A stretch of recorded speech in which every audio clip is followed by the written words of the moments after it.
제가 제일 좋아하는 문구이기도 해요. 20년 뒤에 이제 여러분이 후회할 거는 여러분이 한 일이 아니라 하지 않은 일이라고 합니다. 그리고 이제 밧줄을 풀고 떠나라고, 탐험하고 꿈꾸고 발전하라고. 이건 여행하고도 되게 맞다고 생각을 합니다. 그렇게 해서 기회를 가진 사람들은 다시 또 기회를 가질 수 있게 된다고 생각을 해요. 여행을 다니면 자기가 갖고 있는 경험과 맞물리면요, 굉장히 매력적인 아이디어나 생각이 떠오를 수 있다고 생각을 합니다. 저 여행 되게 자주 갑니다. 호주 울룰루를 가고 싶었어요, 예전부터. 왜냐하면 일본 영화에서 봤기 때문이죠. 혹시 제목 기억나십니까? 세상의 끝에서 사랑을 외치다. 배경이 울룰루는 아니었죠. 죽은 그 여자가 가고 싶어 하는 곳이 울룰루였죠. 굉장히 매력 있는 곳이에요. 세상에서 가장 큰 바위가 있죠. 사막에 갑자기 바위 하나가 있습니다. 가장 큰, 단일한 암석으로는 가장 큰 바위예요. 저게 몇 킬로? 제가 잘 기억 안 나는데, 저 둘레만 한 17km인가 27km인가 그 정도 됩니다. 30%만 땅 위에 있는 거고 70%는 땅 밑에 있는 거죠. 호주의 사막 중심에 있습니다. 그래서 세계의 배꼽이라고 알려져 있고요. 애보리진이라고 하는 호주 원주민들이 있습니다. 그분들에게 성스러운 곳입니다. 죽어서 울룰루로 간다고 생각하죠. 하지만 이제 울룰루가 개발이 되고 저 바위에 말뚝을 다 박아놨죠. 왜냐하면 관광객들이 그 말뚝에 밧줄 잡고 올라가라고. 그걸 애보리진들이 수십 년간 항의를 했습니다. 자신들의 성스러운 곳에 안 된다. 그래서 불과 4, 5년 전인가 모든 말뚝을 제거하고 지금 이제 올라갈 수 없습니다. 나중에 울룰루를 가신다면 파리가 너무 많아가지고 파리가 없는 계절을 잘 선택을 하셔야 되는데 하루 종일 있어보는 것도 매력입니다. 왜냐하면 태양의 고도에 따라서 색깔이 시시각각 바뀝니다. 가장 매력적인 건 해 뜰 때와 해 질 때가 가장 큰 매력이 있고요. 그래서 단순히 가서 한 번 보고 마는 게 아니라 전날도 가고 다음날도 가고 며칠씩 저 지역에 있어보는 것도 굉장히 큰 매력이죠. 울룰루에서 사실 촬영을 다니면서 아까 말씀드린 이제 호기심과 낯섦의 매력, 애보리진에 대한 궁금증, 왜 애보리진은 호주의 도시에는 아무도 없는 걸까? 호주의 원주민이라면 이곳의 주인이었을 텐데 이들은 왜 사라지고 삭막한 사막으로 다 쫓겨났을까? 그런 궁금증이 생기죠. 제가 작년 11월에 한 달 동안 이제 프랑스를 여행을 했습니다. 노르망디부터 밑에 프로방스까지 여행을 했는데 가장 가슴 아팠던 데가 샤몬이라는 곳이죠. 들어보셨을 겁니다. 동계올림픽 1회가 샤몬이죠. 눈이 너무나 많은 지역이죠. 지금 거의 없습니다. 이제는. 제가 찍은 사진이거든요. 올라가서 보면 저 과거에 있던 빙하들이 다 녹아서 흔적조차 없습니다. 너무 따뜻해졌기 때문이죠. 일부 아직 남한에 있습니다만 이제 스키장을 못 연다 그래요. 과거에 너무나 눈이 많이 왔던 그곳이 이제 스키장이 눈이 없기 때문에 아예 스키장을 현재는 못 열고 있을 정도로 샤머니가 또 기후 변화에 고통받고 있죠. 그리고 블루마운틴, 이쪽도 호주죠. 블루마운틴이라고 들어보셨을 겁니다. 그 호주 시드니에서 가까워요. 6, 70km밖에 안 됩니다. 왜 블루마운틴이냐면 유칼립투스 나무에 그 수증기가 이렇게 잎에서 올라오면 이게 자외선 반사 때 파란색을 보여준다 그래요. 그래서 멀리서 보면은 바다 같아요. 산이 아니라 유칼립투스에서 이렇게 증기가 올라오니까 잎에 증발하면서.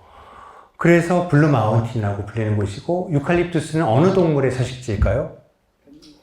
코알라죠. 코알라 유칼립투스 잎을 먹고 삽니다. 불이 났죠. 2019년에 호주에서 6개월이 불났죠. 제가 그 시작점에 있었습니다. 한 번도 전 블루를 본 적이 없어요. 항상 회색이었거든요. 저 지역은 1억 마리의 동물이 죽었다고 알려져 있습니다. 남한 면적의 땅이 다 불바다가 됐죠. 과거에는 상상도 못하던 일입니다. 아무리 호주라고 해도. 결국 기후변화죠. 너무나 더워졌기 때문입니다. 이미 모든 것이 말라있기 때문에 거기에 불이 나기 시작을 하면 이제 걷잡을 수 없게 퍼지는 거죠. 이 지역의 코알라 대부분 불에 다 죽었죠. 캥거루 아일랜드라고 빅토리아주, 그러니까 호주의 아래쪽에 캥거루 아일랜드라고 하는 기가 막힌 곳이 있습니다. 캥거루와 코알라의 천국이죠. 거의 다 죽었죠. 거의 다 불타 죽었습니다. 급발은 캥거루도 불을 못 피하죠. 아마 그 사진은 기억나실 겁니다. 코알라 한 마리가 사람에게 와서 물 달라고. 그래서 그 물을 받아서 그 코알라 어린 게 막 물을 정신없이 먹고 다시 숲으로 간 그 사진이 있습니다. 신문 기사에 많이 실리기도 했었죠. 온난화는 사막화를 부채질하죠. 많은 코끼리들이 목말라 죽죠. 최근에 나온 책 중에 코끼리도 장례식장에 간다라는 책이 있어요. 코끼리 굉장히 영험한 생명체입니다. 누군가 죽으면 장례식이 열리고 주변에서 그 소식을 듣고 코끼리들이 와서 묵념을 해요. 자기 엄마나 자기 새끼가 죽은 곳을 지나갈 때마다 코끼리는 물을 따라 계속 이동하잖아요. 매년 똑같은 루틴대로. 그럴 때 자기 새끼나 엄마가 죽었으면 작년에 거기에 정확히 멈춰 서서 묵념을 하고 가죠. 어쨌든 코끼리도 이제 사막화 때문에 굉장히 고통받고 있습니다. 잘 아시는 이야기일 겁니다. 토마스 플러라고 하는 종교학자가 한 얘기죠. 바보는 방황하고 현명한 사람이 여행을 한다. 뭔가 자기가 했던 경험과 자기의 관심과 이런 것들이 여행하고 합쳐지면 굉장히 매력 있는 시간이 될 수 있다는 겁니다.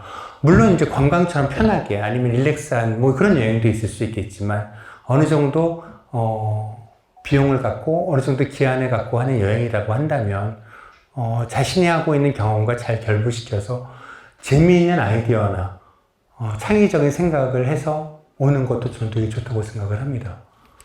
시간 낭비가 돼서는 안 되죠. 그러니까 저도 여행 다니면 자꾸 그런 게 보일 수밖에 없어요. 환경 다큐를 많이 했기 때문에 그거 샤머니를 갔을 때 또 호주를 갔을 때 그런 것들이 또 관심이 생기고 하니까 그쪽을 더 파면 더 매력 있는 또 촬영을 연결될 수도 있죠. 경험은 여행을 매력적으로 하고요. 여행은 또 경험을 매력적으로 만들어줍니다. 제가 2008년에 미국 대륙횡단을 혼자 한 적이 있습니다. 한번 해보고 싶었고요. 그래서 뉴욕부터 LA까지 오면서 느꼈던 것 중에 하나가 너무나 원주민, 그러니까 우리 인디언이라고 보통 부르죠. 아메리칸 원주민들의 흔적이 많은 거예요. 진정한 주인은 아메리칸 원주민들이었죠. 그들에 대한 흔적, 또 기록들. 제가 가장 좋아하는 책 중에 하나가 운디드니의 나를 묻어주어라는 책이 있습니다. 혹시 한번 시간 되면 보시면 좋을 것 같아요. 아메리칸 원주민들이 얼마나 아름답게 자연과 함께 조화롭게 살아갔죠. 엄청나게. 하지만 이제 백인들이 들어오고 나면서 쫓겨나기 시작을 합니다. 그 이주사를 다룬 또 책입니다. 어떻게 백인들이 쫓겨났는지, 그들이 자연을 어떻게 대했는지. 처음에 백인들이 와서 계약서를 시작을 해요. 땅을 팔으라고. 철도를 놓고 도로를 놔야 되니까. 원주민들 이해가 안 되는 거예요. 이 땅은 주인이 없는 건데 왜 계약서를 쓰자고 하는지부터 이해가 되지 않는 거죠. 그 수우족이라고 하는 기가 막힌 멋진 부족이 있어요. 굉장히 강성했던 부족이죠. 크레이지 홀슨이 되게 유명한 수장들을 낳은 부족입니다. 그 수우족의 기도문을 나중에 한번 시간 되시면 찾아보세요. 그 수우족의 기도문을 보면 이들이 자연을 대하는 태도가 너무나 멋있다는 걸 알 수 있죠. 그래서 한국에 갔을 때 기회가 됐을 때 아마존을 간 것도 있습니다. 왜냐하면 그때 아메리칸 원주민에 대한 다큐를 여행을 하면서 보고 싶었다는 생각을 했고요. 어쨌든 이제 아마존은 남미이긴 하지만 그래도 한번 해볼만 하다라는 생각을 했던 거죠. 아메리칸 원주민들이 너무나 매력적인 생각을 했었고요. 어쨌든 조금의 그런 역사는 조금 다르지만 큰 거에서 일맥상통해요. 남미의 원주민이나 아니면 북미의 원주민이나. 그래서 한번 하기로 또 마음을 먹었죠.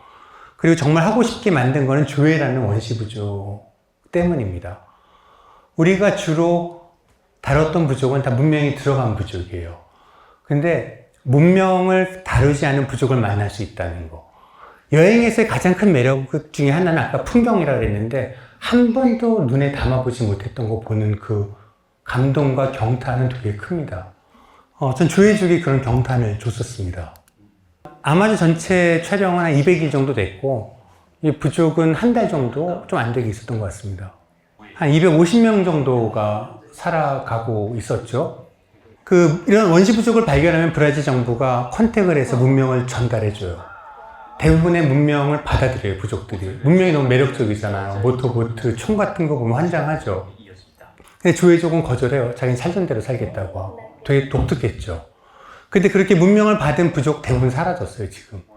하지만 조회족은 남아있죠. 여행을 하면 뭐 돌아오면 일상이 똑같은 것 같잖아요. 근데 저는 똑같지 않다고 생각을 합니다. 거기서 느꼈던 그런 경험 같은 것들이 자기가 하는 일에 새롭게 적용될 수 있다고 보여지고, 여행을 가기 전에 나와 여행을 갔다 온 나는 결코 다른 사람이 아니라고 생각을 합니다. 그래서 많은 사람들이 돈을 내고 시간을 내고 여러 바쁜 일정에서 여행을 가는 거죠. 지금부터 말씀드릴 건 잠깐 이제 투어에 대한 이야기를 좀 드리고 싶어요. 특히 서울시 또 관광하시는 분들 이렇게 도움이 좀 됐으면 좋겠는데, 가장 중요한 건 그거잖아요. 왜 거길 가는지, 왜 거길 가지? 라고 하는 거에 해답을 줘야 되죠. 저희가 백종원 대표랑 같이 하는 작업이 예산시장 프로젝트입니다. 지금 유튜브로 계속 하고 있고, 이제 다큐로 다시 해서 이제 9월부터 이제 저희가 방송을 합니다. 관광에서 저는 중요한 게 결국 스토리하고 인프라라고 생각을 합니다. 예산시장이 어쨌든 성공한 프로젝트죠, 지금. 예산시장을 과거하고 달리 굉장히 매력적인 공간으로 만들어 놓은 거죠. 근데 이 양반은 그게 인프라하고 연결되어 있습니다, 반드시. 먹을 거라는 거죠.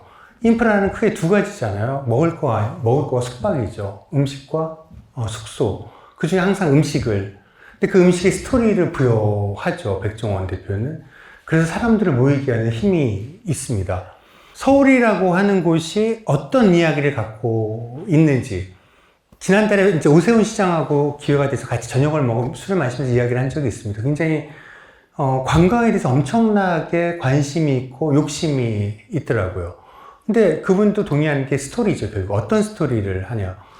제가 아르이라고 하는 남프랑스를 간 적이 있습니다. 아르 기억나시죠? 아르 하면 누가 생각나시나요? 고흐가 지냈던 곳이 아르이죠. 아르에서 관광객들이 가장 많이 하는 게 뭔지 아십니까? 고흐가 아르에서 그렸던 그림을 엽서로 사서 그대로 구도를 찾는 거. 그러니까 엄청난 인기였었죠.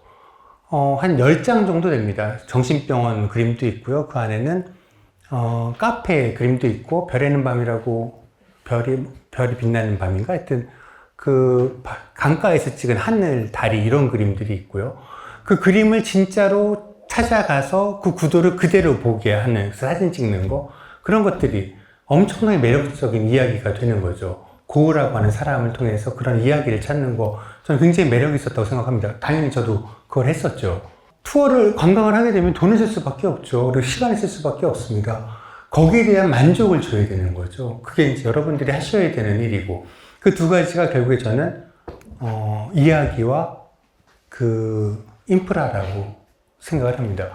인프라를 사실 서울시가 또 담당해야 되는 것들도 있지만 콘텐츠를 활용해서 할 수 있는 방법들도 있다고 생각을 해요. 예를 들어서 저 MBC에서 지금 하고 있는 빈집살레라는 다큐입니다.